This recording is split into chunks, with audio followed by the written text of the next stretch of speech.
আসসালামু আলাইকুম। আজকে আমরা মাইক্রোসফট এক্সেলের একটা সমস্যা নিয়ে আলোচনা করব। যে সমস্যাটাতে আমি আজকে প্রায় ৩ ঘন্টা পর এটার সমাধান খুঁজে পেয়েছি। আমি ইউটিউবে অনেক রিসার্চ করেছি। এই ধরনের কোনো ভিডিও আমি ইউটিউবে পাইনি।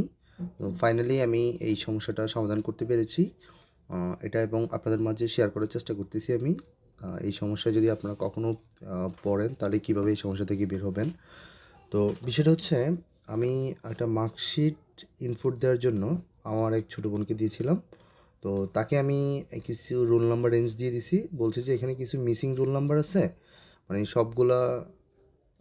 সবগুলা রোল নাম্বারে মার্কস নাই। তো তুমি মিসিং থাকুক সমস্যা নাই, তুমি মিসিংগুলা ব্ল্যাঙ্ক রাখবা আর যেগুলোতে মার্কস আছে সেগুলো এন্ট্রি দিবা। তো সে কী করছে, এইভাবে কাজটা না করে সে শুধুমাত্র যেগুলোতে মার্কস আছে ওগুলো এন্ট্রি দিছে, আর যেগুলো মিসিং, মানে মিসিং বলতে যেগুলোতে মার্কস নাই ওগুলো সে এন্ট্রি দেয় নাই। যেমন এখানে 2001, 2, 3, 4, 5, 6, 7, 8, 9, এই যে 9 পর্যন্ত সিরিয়ালি আছে। এরপরে 11, 12, 13 এগুলো নাই। এখানে আরও একদম 10, 11, 12, 13 থেকে এই নাম্বারগুলো নাই, কিন্তু এখানে ডাটা অ্যাড হওয়ার কথা ছিল বা ডাটা অ্যাড হবে। এই রোল নাম্বারগুলোর মার্কস এখানে আসবে। এখন আমি যে সমস্যাটা পড়ছি, সে অনেক কষ্ট করে এখানে প্রায় আমার 300 স্টুডেন্টের ডাটা আছে, এগুলো সে ইনপুট দিছে। এখন আমার এটা ইচ্ছে করতেছে না যেগুলো আমি ডিলিট করে দিতে, সে অনেক কষ্ট করে করছে। আবার আমি এখানে যদি যেসব মিসিং ডাটাগুলো আছে এগুলো যদি ইনপুট দিতে চাই তাহলে আমাকে এগুলো একটা একটা করে ইনসার্ট করতে হবে। সেটা আসলে ভীষণ কষ্টদায়ক। সাপোজ এখানে আমার 2009-এর পরে এখানে আরও 4টা আমার স্টুডেন্টের ডাটা হওয়ার কথা। সেখানে আমি যদি প্লেস করি,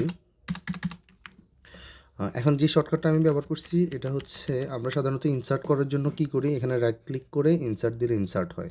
কিন্তু এখানে আরেকটা শর্টকাট আছে, আমি যদি এভাবে ধরে কন্ট্রোল প্লাস প্রেস করি, যতবার প্রেস করবো ততবার আমার একটা করে সেল ইনসার্ট হবে। যে এরকম করে যতবার করবো ততবার। তো সেক্ষেত্রে এটা যদি আমি কলামের ক্ষেত্রে করি, কলামেও কিন্তু সেমভাবে হবে। হ্যাঁ, কলামেও সেমভাবে ডাটা আমার ইনসার্ট হবে কলাম। আচ্ছা যাক, এখন বিষয়টা হচ্ছে আমি যখন এভাবে দেখলাম যে তার অনেকগুলো ডাটা এভাবে মিসিং আছে, মানে সে যে মিসিংগুলো সে এখানে ব্ল্যাঙ্ক রাখে নাই, মিসিং ছাড়া সে তুলে ফেলছে। এখন এভাবে আমার 300 ডাটা।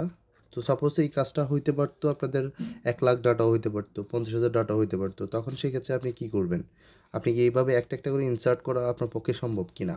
এভাবে একটা একটা করে খুঁজে খুঁজে ইনসার্ট করা খুবই কষ্টকর বিষয়। যেমন এখানে 2009 থেকে আপনার 13 পর্যন্ত খুঁজতে হবে, এরপরে আবার 14, 15, 16, 17, এই যে 18 নাই এদিক দিকে। তারপরে হচ্ছে আবার আমরা নিচের দিকে গেলে 20 আছে, 21 নাই, তারপরে 22, 23, 24, 25 নাই, 27 নাই। এইভাবে করে একটা একটা করে ইনপুট দেওয়া আমাদের পক্ষে খুবই কষ্টকর। তো আমি ইউটিউবে এটা নিয়ে অনেক রিসার্চ করছি, কোথাও কোনো এই ধরনের ভিডিও আমি পাইনি। ফাইনালি আমি এই বিষয়টা ফাইন্ড আউট করছি এবং খুব সহজেই বিষয়টা সলভ করছি। এবং কীভাবে করছি এটা আমি আপনাদেরকে একটু দেখাই দিই। তো প্রথমে আমি কী করছি, আমার এখানে একদম শুরুর রেঞ্জ থেকে একদম শেষ রেঞ্জ পর্যন্ত কত ডাটা হবে, মানে কতটা ফিল হবে। আমার 2300 পর্যন্ত সিরিয়াল আছে, আমি 2300 পর্যন্ত প্রথমে এখানে সিরিয়াল টেনে নিব। তো সেটার জন্য 2001, 2, 3, হ্যাঁ। আমি এখান থেকে নর্মালি ডাবল ক্লিক করলে যতটুকু আমার আসছে এখানে ডাটা ততটুকু যাবে, এর বাকিগুলো আমার সিরিয়াল টেনে নিতে হবে। 218টা ডাটা এখানে আছে, মাঝখানে আমার আরও প্রায় 82টা ডাটার মতো নাই, মিসিং আছে। এই 82টা ডাটা আমার মাঝখানে ঢুকবে, এগুলোতে মার্কস ইনপুট হবে। তো সেক্ষেত্রে আমি কি করব, এই ডাটাটা 2300 পর্যন্ত আমি পুরো রেঞ্জটা টেনে নিব। আমার লাস্ট যে ভ্যালু পর্যন্ত আমি রেঞ্জটা টেনে নিব। টেনে নেওয়ার পরে আমার এখানে যে 82টা ডাটা, এগুলা এই লাইনে সবগুলো ডাটা আছে। এই যে আমি যখন এখানে সিলেক্ট করে এখানে কাউন্টে দিলাম, এখানে 300 ডাটা আছে, আর এখানে ডাটা আছে হচ্ছে এইটা বাদ দিলে আমার 218টা ডাটা আছে, মাঝখানে 82টা ডাটা আমার নাই। এখন আমার কাজ হচ্ছে এই 82টা যে ডাটা আমার মিসিং আছে এগুলোকে এই লাইনের মধ্যে ইনসার্ট করানো। এটা ইনসার্ট করানোর জন্য আমরা প্রথমে আমাদেরকে ফাইন্ড আউট করতে হবে কোন ডাটাগুলো মিসিং আছে, তারপর আমি এগুলো এখানে ইনসার্ট করব। তো আমি কি করছি সেটার জন্য এই সেল প্লাস আমার কন্ট্রোল ধরে 2টা সেল আমি সিলেক্ট করে নিছি। নেওয়ার পরে এখান থেকে কন্ডিশনাল ফরম্যাট, এখান থেকে হাইলাইটস সেল রুলস, এরপর এখান থেকে এসে ডুপ্লিকেট ভ্যালু, আমি এটাতে ক্লিক করলাম। ক্লিক করার পরে এখন আমার এখানে একটা জিনিস ক্লিয়ার হয়ে গেছে, আমার এই সেলে যে ডাটা আছে, এই সেলে যে ডাটা আছে, আমি যখন ডুপ্লিকেট ম্যাচ করছি তখন দুইটা ডাটা আমার এখানে রেড কালার চলে আসছে, মানে এইটা এখানে আছে, এখানে আছে। আর এই যে সাদা যেগুলা, এগুলো আবার এখানে নাই, এই জন্য এগুলা সাদা আসছে। তো এখন আমার কাজ হচ্ছে, আমি এখান থেকে সাদা যেগুলো, এগুলোকে ফাইন্ড আউট করে নিলে আমি বুঝতে পারবো যে এগুলো মিসিং আছে এই সিরিয়ালে। তো আমি কি এগুলো এভাবে একটা একটা করে কপি করে এখানে রাখবো? কখনোই না। এটা আমি কি করব, পুরো সেলটা সিলেক্ট করে আমি একদম কন্ট্রোল শিফট ডাউন অ্যারো দিয়ে পুরো কলামটা সিলেক্ট করে নিব। নেওয়ার পরে আমি এখান থেকে শর্ট অ্যান্ড ফিল্টারে ক্লিক করে কাস্টম শর্টে যাব। এরপর এখান থেকে current with the current selection এখানে ক্লিক করে শর্টে দিব।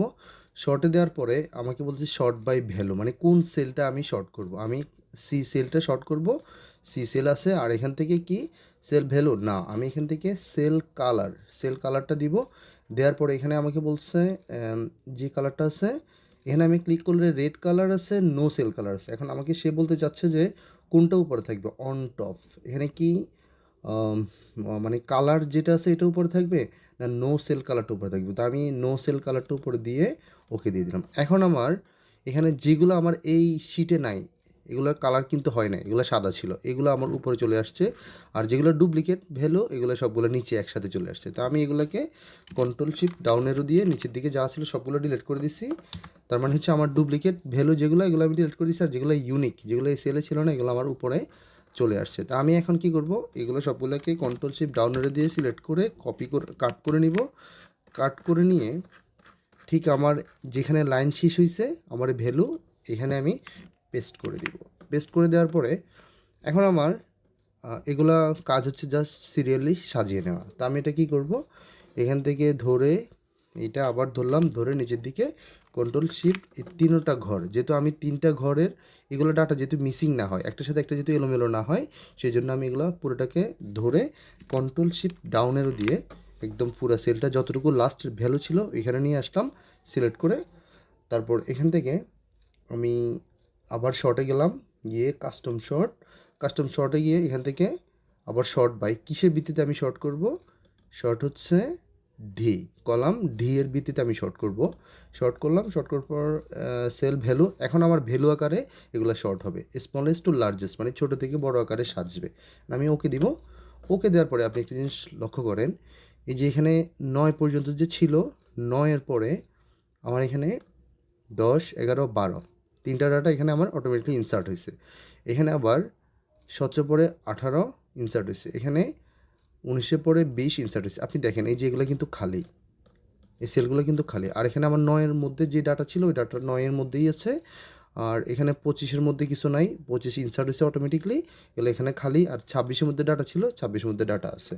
তো এই হচ্ছে মূলত আমি কিভাবে একটা তৈরিকৃত সিরিয়ালের মধ্যে ইনসার্ট, নতুন করে মিসিং ডাটাগুলো আমরা ইনসার্ট করব, সেই প্রক্রিয়াটা আমি এখানে সম্পূর্ণ দেখানোর চেষ্টা করছি। আপনারা ভবিষ্যতে এই ধরনের কোনো সমস্যা পড়েন তাহলে আমার এই ট্রিকটা অ্যাপ্লাই করে আপনাদের গুরুত্বপূর্ণ কাজটা সেরে নিতে পারেন।